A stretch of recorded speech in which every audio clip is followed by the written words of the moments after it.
reported her husband's suicide. Okay. Raynella.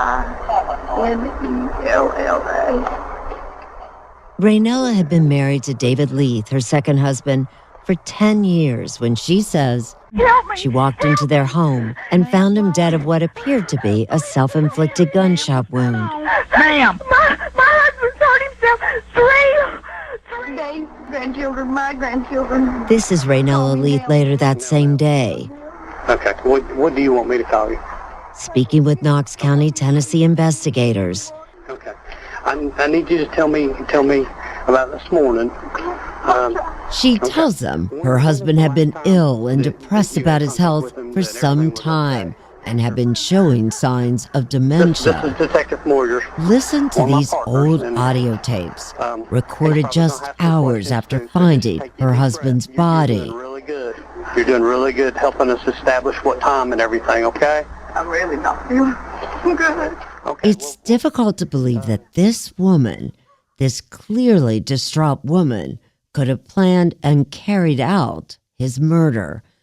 And I should point out that suicides involving white middle-aged men are common. More than 90 suicides every day in this country. Still, police are doing their job and asking the widow more questions. Okay, so when you talked to him at 9 o'clock when you took his breakfast in, did he start eating it, or? He said, I've got to get up and pee. He said, I'll come right back and eat. Don't worry. Because I said, don't lay there unless they get cold. Do you know about what time you got back home? Right before I called 911. Okay.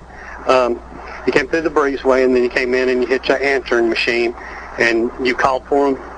Called for Dave, and he didn't answer. When you came back, ma'am, he was laying on the bed just as he was when you found him? Yeah. Was the covers up on him like that, or did you cover him up? I may have covered him, but I can't remember. But detectives also recorded themselves as they began their investigation. Hey, this is Detective Moyers for the Sheriff's Department. We're out on a possible suicide, gunshot wound. The gun's laying next to his left hand, which is curled underneath him. Like I said, it appears to be an old coat. We got 3 fired rounds. What they find, 3 spent ones. a shooting with not 1, but 3 fired rounds. 3 live ones. He or someone has fired at least 2 rounds that we know of. We just not found the 3rd one yet. Subject is nude. No underwear. Nothing. Does have a pillow between his legs. One of those that help with your back, lower back and knees. There's no suicide note, but that's not their biggest issue. They're troubled by the location of the bullet holes and how David Leith was found. What I have a problem with is one is where the round's at and the way he's laying. I'm not saying it stinks, I'm just saying it's strange. Just 24 hours later, following an autopsy, the death was ruled not a suicide, but a homicide, and all eyes turned to the widow, Raynella Leith.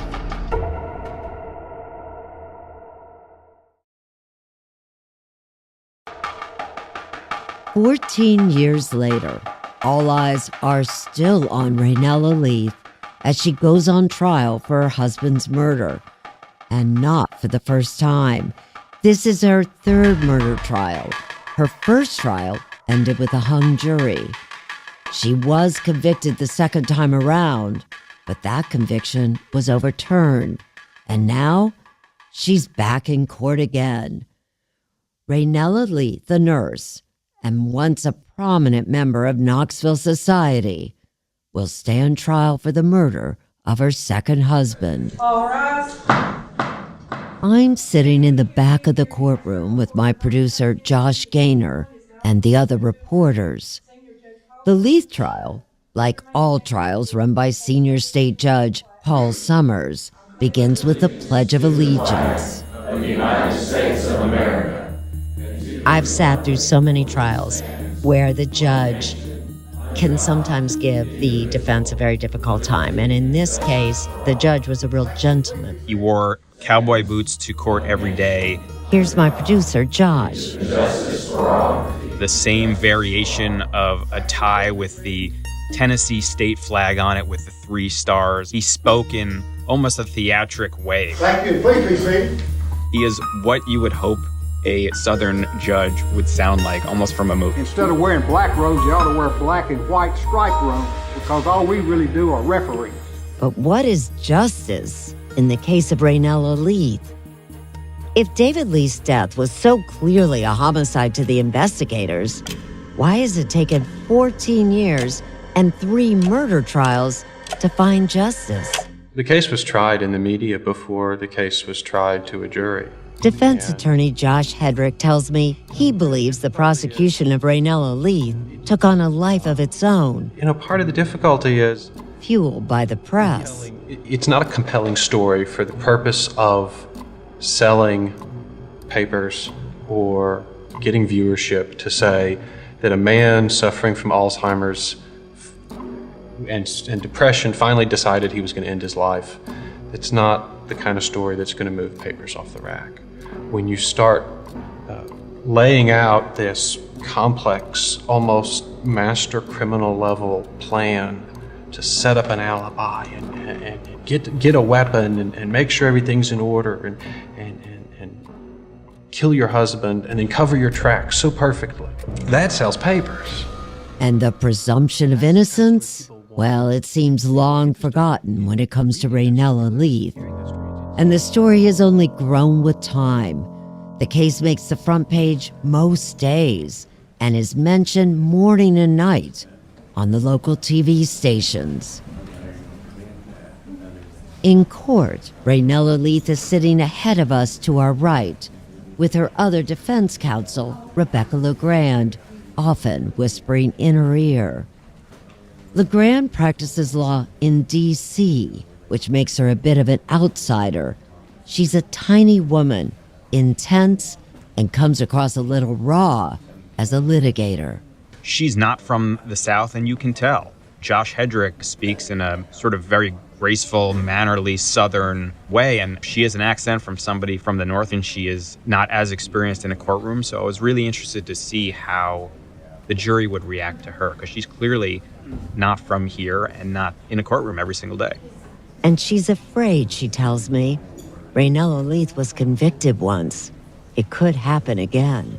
It's terrifying. I know she's innocent, and I know she's already been convicted, and I know that the local press is going to say what they're going to say.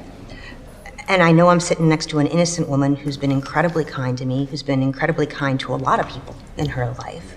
When we came in, the deck was stacked massively against her, and that's terrifying. Yeah. And that's because a lot of people in the community think Raynella may be a so-called Black Widow. As I mentioned in the first episode, Raynella's first husband, Ed Dossett, also died under very strange circumstances after being trampled by his own cattle. Initially, the county medical examiner ruled it an accident. But years later, when Raynella's second husband, David Leith, died, investigators had second thoughts.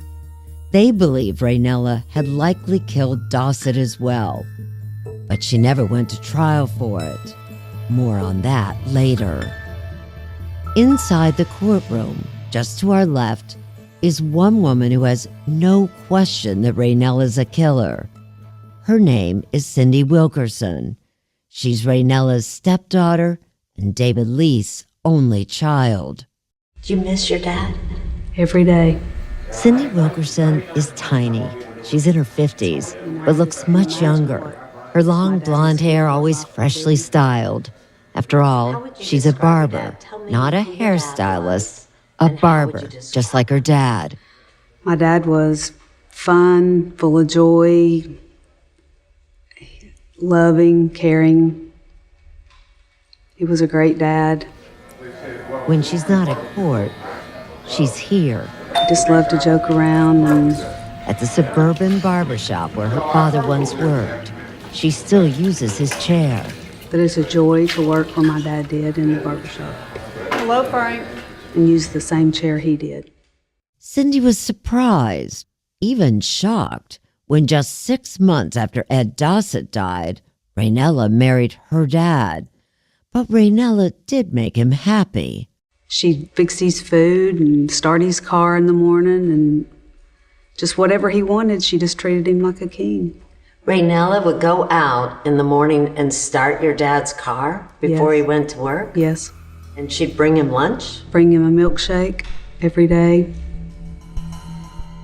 Now, this is a town where everybody knew everybody's business. So if there were issues in Raynella and David's marriage, wouldn't word have gotten out? Cindy and her cousin Beth Roberts are convinced Raynella killed David, but they also admit they didn't see any problems in the marriage besides the occasional nagging and nipping. Even when David suddenly retired from barbering in 2000, Cindy says her dad seemed fine. But did you begin to notice any kind of problems with your dad No. in 2000? Forgetfulness? No. Confusion? No. Did he seem more emotional? No. You didn't see any. No, he was very alert, very sharp. You know, he knew all of his surroundings. He was on top of it. Which is what she told investigators back on March 13th, when she got to her father's house and was told he had taken his life. What did you actually think when Raynella said your dad committed suicide? Did you initially think, well, maybe he did, but it's just hard to believe? No, I never did think that. I knew that couldn't be possible because my dad was scared to death of guns. That's what I told her, and I knew that he couldn't have done that. And there was the way he had done it that bothered Cindy even more. He had apparently held the gun anywhere from 6 inches to a foot away from his face with his left hand. He could not have done that. And what about the idea? You see, David Leith was not just right-handed. He was unable to see with his left eye, injured years earlier in an accident while chopping wood. He would not have known how close to get or anything because he was totally blind out of that eye. But if David Leith didn't shoot himself, who did? Raynella Leith was gone from the house most of the morning. She got up early that morning, she told investigators. After daughter Katie left for school, Raynella watched television with David in their bedroom and then left him breakfast on a bedside table, walking out the door around 9:30 a.m. He kissed me goodbye, and he said, if I'm not here when you get back, I'll be at the Y. I said, okay. He had 12 hours a day, every day for 39 years cutting hair. He deserved to rest. After Raynella left the house, she went to Park West Hospital to visit David's mother, her mother-in-law. And after that, she stopped by the high school to bring her daughter Katie medicine. Raynella Leith had an alibi, an almost too good to be true alibi. Because there was something she did that morning that would come back to haunt her. At 9:50 that very morning, about 20 minutes after she said she left the house, she called Cindy Wilkerson, who was at work at the barber shop. You know, she had asked me if we'd seen Daddy, and he went to work out on an empty stomach. Was that normal? No, she never called me at work. Never called you at work? Never called me at work. Have you seen your father today? He didn't eat his oatmeal this morning, so he must have gone. That's Stephen Crump, the district attorney general. There was the first indication on March 13th, 2003, that anything was unusual about David Lee. There would have been no reason to ask if he'd worked out. And there certainly would have been no reason to say he didn't eat his breakfast, because there's no way she could have known that unless she had been there and unless the only reason she knew he hadn't eaten breakfast was because he was dead. Cindy says during the call, Raynella handed the phone to Cindy's grandmother to say hello. It was a way, she thinks, for Raynella to cover her tracks and prove she wasn't at home. It was unusual in tone. It was unusual into the fact that she called her at her business. Investigators began to suspect that Raynella Leith wasn't telling the whole story. And yet, even after her husband's death was ruled a homicide, nothing happened. What do you expect will happen? Investigation, indictment, trial. But it doesn't. No, not even close. Not even close. David's cousin Beth Roberts says, everyone in the family expected Raynella Leith to be charged with murder. But months went by with no charges. So Cindy Wilkerson took matters into her own hands. She filed a civil suit against her own stepmother. When Cindy filed a wrongful death suit against Raynella, did the press jump on something There like was that? a big news story in the local paper that the prosecutors did respond to. And Defense attorney Rebecca LeGrand says that pushed prosecutors to bring criminal charges, although there was no new evidence in the case. In 2006, Raynella Leith was charged with the murder of David Leith. In my opinion, the most troubling piece of evidence is that we can't prove suicide. Defense attorney Josh Hedrick. Where the burden of proof being on the state. We could talk about the presumption of innocence, and that's fascinating academic discussion. But the reality is that the jury, if you tell the jury this is a suicide, the jury wants to know, how do I know? The only person there is David. He's gone. And I can't prove 100% that this was a suicide. I can't answer all the questions. And that's what concerned me the most. Stephen Crump was not on the prosecution team for Raynella's first two trials regarding the murder of David Leith, so this is his first crack at it. You feel really strongly about this case. Yes, I do. You wanted this woman to be tried again. Yes. I felt great about it. I felt like, hey, this is a case that needs to be tried, and we'll get 12 good people and they'll make a decision. Were you at all prepared for what, in fact, happened in this case? Not at all.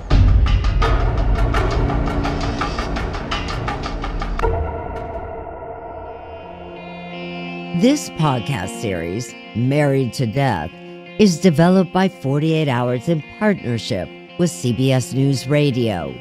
Judy Tygart is executive producer. Nancy Kramer is our executive story editor. Mike Valet and Alan Pang are the series producer editors. This episode was produced by Josh Gaynor, Lisa Freed, and Luis Geraldo, and edited by Mike McHugh, Dwayne Tullison, Jamie Benson, and Megan Marcus. Thanks to composer Richard Fioca for his original scores. Gabriella Demergian and Morgan Canty are our associate producers. Kayla Cadell is our production associate. Thank you to Craig Swagler, the Vice President and General Manager of CBS News Radio. And finally,